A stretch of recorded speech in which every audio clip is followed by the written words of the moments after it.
On behalf of the University of Strathclyde, I'd like to extend a very warm welcome to you to this congregation for the conferment of degrees here in the Barney Hall. Today is a celebration day in the university because it's a graduation day. It's a celebration for our graduands who are about to become graduates, and also for all the family, friends and supporters who are here to see them, along with all the staff of the university. And we're delighted that we are once again able to hold these events in person and to formally recognise the achievements of our graduates. Now, in a few moments, it will be my privilege to cap each of our graduates as their name is called out and they come up on stage to receive their award. I shall place the graduation cap above their head, thereby symbolically conferring their degree. The capping tradition has its roots in ancient China, and it's recognised as a rite of passage and as a mark of achievement. And for each of our graduates once capped, this also means that they're now part of a community of scholars that can stretch back over 200 years to the Scottish Enlightenment. So they'll be in very good company. At the start of this afternoon's ceremony, we also have the conferment of an honorary degree. And these are awards that are made by the university to recognise a particular contribution and achievements by an individual during their career, and we shall hear a little bit about that during the conferment. At the close of graduation, we have a reception in a nearby learning and teaching building to which everyone is invited to come along to celebrate and partake some refreshments. We also plan to have an academic procession from the barony up to the learning and teaching building. It normally depends upon the weather. I think today the weather's going to be fine, but we'll get confirmation of that just towards the end of the proceedings. In the meantime, I do hope that you enjoy the ceremony, and when you see your loved one come on stage to receive their award, I would strongly encourage you to celebrate, to clap, to cheer. These events don't come around very often, so please make the most of it. I now formally declare that this congregation for the conferment of degrees is open, and I invite Professor Alec Morton to present our Honorary Graduand to receive his award. Thank you.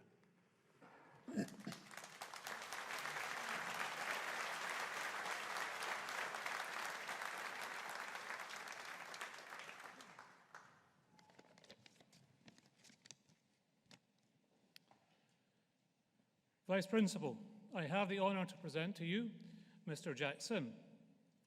Jack is an alumnus of Strathclyde University with a postgraduate diploma in international marketing. He has studied with and been awarded qualifications from the Singapore Institute of Surveyor and Valuers, Singapore National Productivity Board, the National University of Singapore, and Singularity University in California. Jack is best known for his work as a tireless campaigner for access to sanitation for all, and is the founder of the World Toilet Organization. He has earned and rejoices in the nickname Mr. Toilet. According to figures from WHO, 1.7 billion people, over 20% of the world's population, still do not have access to basic toilet facilities. Over the last 20 years, Jack's focus has been persistently, but also with charm and humour, keeping this scandalous situation squarely in view of international and national policymakers and the global public, and mobilising action to address it. Jack turned his attention to voluntary social work after achieving financial independence at the age of 40. Before his retirement from business, he was a serial entrepreneur, starting no less than 16 companies, which included the Australian International School Singapore and Maybricks Sendirian Berhad, the largest brick factory in Malaysia. In an effort to pave the way for serious discussions to address the global sanitation crisis, Jack founded WTO, the World Toilet Organization, in 2001, and its founding date, 19th of November, has been adopted unanimously by all 193 member countries of the UN General Assembly as the official UN World Toilet Day. Since its inception, WTO's advocacy has triggered major sanitation efforts by governments and corporations, including the construction of over 110 million toilets in India as part of the Indian government's flagship Clean India campaign, and has influenced changes in public policy that attracted $10 billion foreign investment into Brazil's sewage treatment plants. Jack also founded the BOP Hub with a mission to unlock the spirit of enterprise and good work ethics in low-income settings. BOP stands for Base of the Pyramid and refers to the 4.5 billion people who earn less than $8 a day. BOP Hub is a Singapore-based business accelerator platform which aims to create an efficient marketplace for communities at the base of the pyramid by supporting entrepreneurship, connecting partners, and sharing resources for social entrepreneurs and business ventures to access BOP markets. Jack's achievements have garnered him the Schwab Foundation Award for Social Entrepreneur of the Year in 2006 and Ashoka Global Fellow in 2007. He was also named one of the Heroes of the Environment by Time magazine in 2008 and received Queen Elizabeth's Commonwealth Points of Light Award in 2018. He was conferred the Distinguished Alumni Service Award 2021 from the National University of Singapore in recognition of his contributions to mobilizing global support for a greater social good. Jack has asked me to mention that his motto is to live a useful life, which resonates with the motto of our university, a place of useful learning. I'm sure all of us here today would agree with me that Jack provides an outstanding example of how to live a useful life, and one which we can all take inspiration from.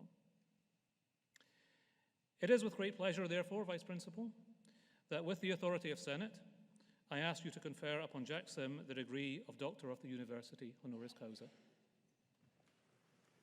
I create you Doctor of the University honoris causa. Many congratulations and welcome back to the university.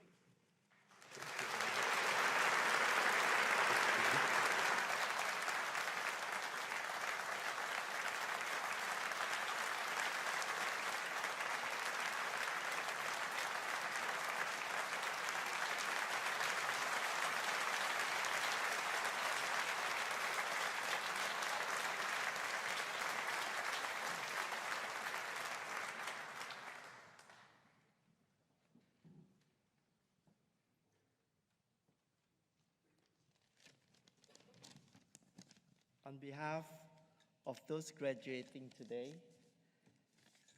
as you go forward in life, you will meet both good things and bad things.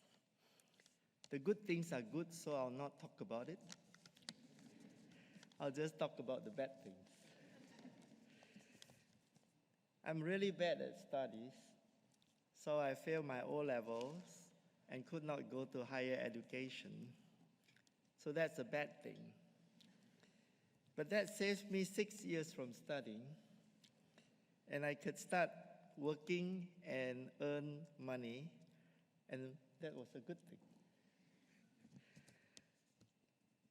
I was happy working as a salesman, and sadly, my good boss was replaced by a nasty boss, which was a bad thing.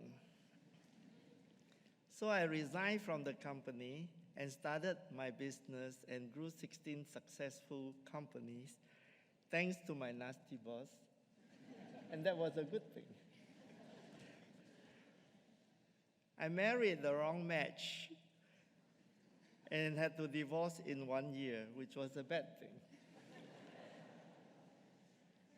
And so I married again my wife Julie, who is sitting here in the audience, and we were so happy for the last 30 over years because I learned how to appreciate a good wife, which is a good thing. When I was 40, I made quite a bit of money and thought that that was a good thing. But the recession came and I lost half of all the money that I've made, which was a bad thing. That made me think about quitting the rat race. And over the last 25 years, I've been working for free and doing social work, which is a good thing. In the meantime, because I don't earn any more money, I was collecting rental from the remaining money that I saved after I quit the rat race. But the property prices raised so much that I have more money than I retired, which was a very good thing. I saw that there are 2.6 billion people who don't have proper sanitation, no toilets or hygiene, and nobody wants to talk about it. and about 2 million people die of diarrhea unnecessarily every year, and that's a bad thing. So I created the World Toilet Organization and the United Nations World Toilet Day, which was unanimously accepted by all 193 countries of the UN General Assembly. And over the last 20 years, we created a movement that brought sanitation to 1.2 billion people, which was a very good thing. 20 years ago,